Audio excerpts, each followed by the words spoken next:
But anyway, let's take a look. These Trump supporters say U.S. isn't a democracy and they're okay with it. President Biden is billing his re-election campaign as a fight to preserve democracy. Tonight, how that notion is going down with Trump supporters, as well as one author who's made describing how democracies fail her specialty. More from CNN's Donnie O'Sullivan.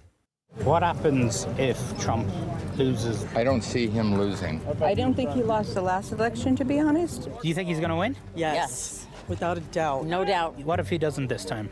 What happens to the country? We're in trouble. We're in big trouble. Done. If Biden talks about democracy, saving democracy, they're the ones that are killing democracy. Obviously, there's a lot of criticisms of Trump that he is bad for democracy, that he's bad for American democracy. Okay, we are a republic. We're a republic. We are We're not a representative democracy. republic. We're not a democracy.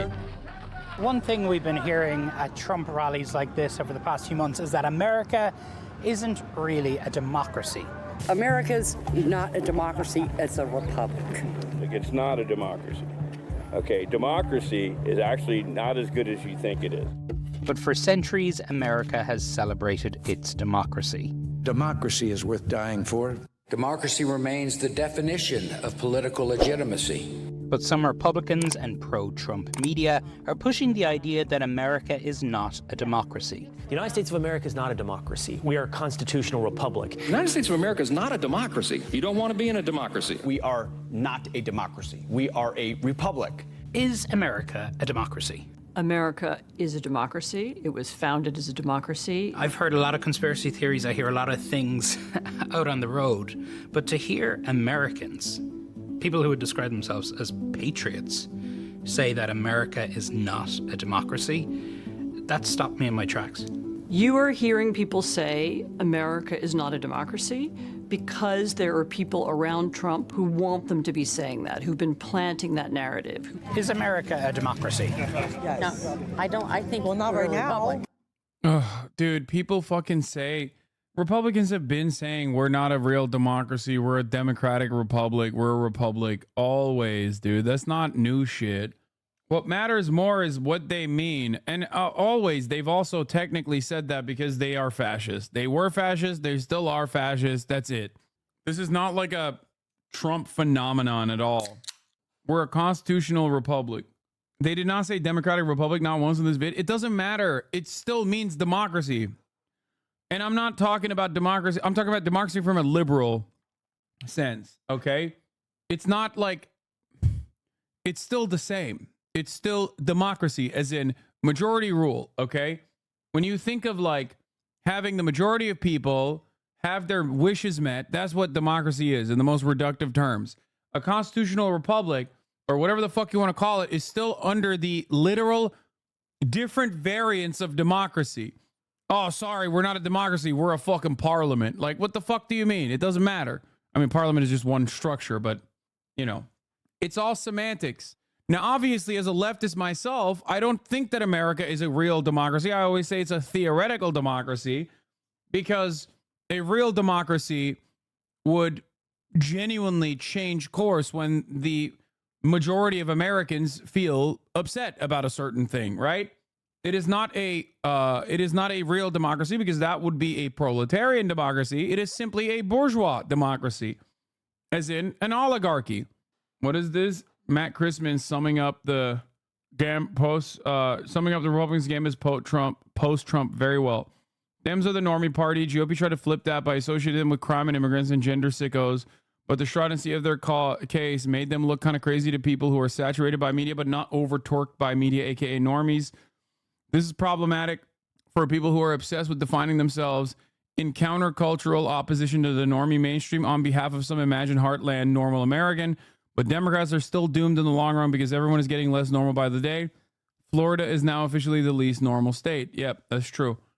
This is an old post from Matt, and it's right. It's still right. That is my assessment on the matter as well. What I basically described to you is quite similar to what he's saying, which is that it all kind of depends. If enough Americans get brain broken with the gender sicko shit, then we're totally fucked. Okay? Like beyond fucked.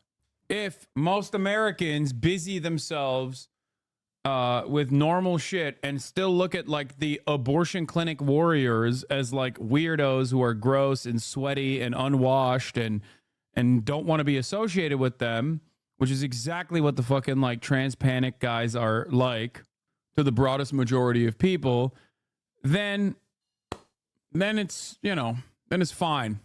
Not great, but at least better than what it would be like if Fox News's propaganda actually converted the educated racist white liberals in the suburbs into being gender sickos themselves.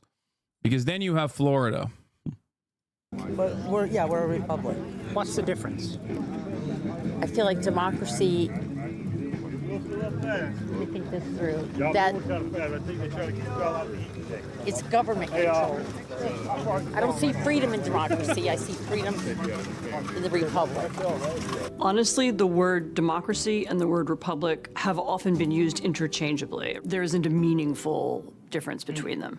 So much of the warnings and criticism about Trump is that he is a threat to democracy, that he is anti-democratic. Absolutely. If they can convince people that we don't have a democracy, then it's okay that Trump is attacking democracy because it doesn't really matter. So why has democracy become a bad word? Because it's being used in a way to change the flavor of our country, which is a republic. These words were used in different ways in the 18th century, and it's true the founders didn't want direct democracy, by which they meant people gathering on the town square. They wanted representative democracy. But I think the reason why this conversation about language has risen now is because there is a part. Yeah, that was bad. We should be able to say that that was bad, for the record.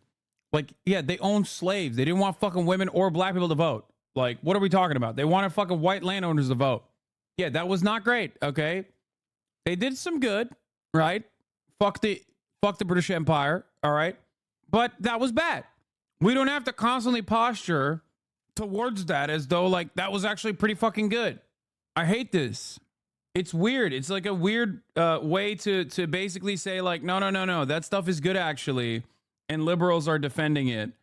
Okay, well, that kind of thinking lends itself so perfectly to these people saying, well, we don't have a real democracy. We never did, and their founders didn't want it.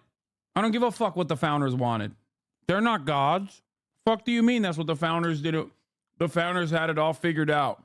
That's why I say, like, America's religion is capitalism. Its constitution is the Bible. And we just have this mythology, like, and the framers are the prophets. It's very odd. The way people perceive our founding documents and the way they look at our founders in general. Cultish. Part of the Republican Party that would like to rule as a minority, and they need an excuse for why that's okay. And so they have begun to say, we're not a democracy, we're a republic. And it's not 100% clear what that means, but I think they mean we want Donald Trump to be able to do whatever he wants. Some people I've been speaking to at Trump events recently have been saying America is not a democracy, it's a republic.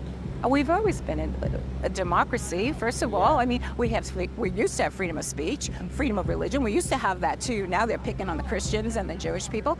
I mean, how much more can we take? Are you concerned if Trump loses? Yeah. That there will be another January 6th? No, I think there will be a civil war. That's what I think will happen. That's awesome. I also love that she said, in the United States of America, in modern contemporary United States of America, in the year 2024 of our holy Lord, the free speech of Jews and Christians is being restricted. This is a genuine belief held by this person. Unless you mean anti-Zionist Jews and Christians, I don't know what the fuck you're on about, okay? That's crazy. Like, in her mind, it's like, yeah, they're letting Muslims speak too much and not letting Jews and Christians speak. That's awesome. Thank you. Donnie, I mean, this whole democracy republic thing is fascinating. This is the first I've heard of that kind of new thing that they're now pushing. And it looks like folks on Fox are pushing it. Is there a reason the people you spoke with think the country isn't a democracy now? I mean, yeah, look, I mean, Anderson, some of those folks no doubt genuinely believe that and might have believed it for a long time. This isn't necessarily a new talking point. However, we have seen it just revive over the past few months. And really the reason we did this piece was over the over the past few months, just unprompted, as I was speaking to a lot of Trump supporters, they would bring this very specific line up. And look, this really, it's not a debate, right, about the former government here. It's not a debate about democracy. Really why this is happening, and you saw it there in that piece on Fox News and elsewhere on conservative and right-wing media, people are trying to convince Trump supporters, others, that America is not a democracy in the first place. And we actually saw, I happen to notice that this seemed to pick up a bit after President Biden's speech in Philadelphia, where he described Trump as a threat to democracy. This is how they seem to be trying to twist language to try and neutralize describing Trump as a threat to democracy, because if America's not a democracy in the first place, then there's nothing to worry about. Donnie O'Sullivan, thank you very much. The families of Newtown shooting victims. Something similar is happening in Argentina with Milei. There's a new wave focused on manipulating the narrative, and the public believes it. Milei says he's going to destroy the state, and then he loves to be the mold that destroys the state from within. Why shouldn't the Republicans demand that America be like a fascist state that represents not only their interests, but also their interests being like taking over civil liberties of other people? America as a state is already benefiting them and also granting them these wishes regardless.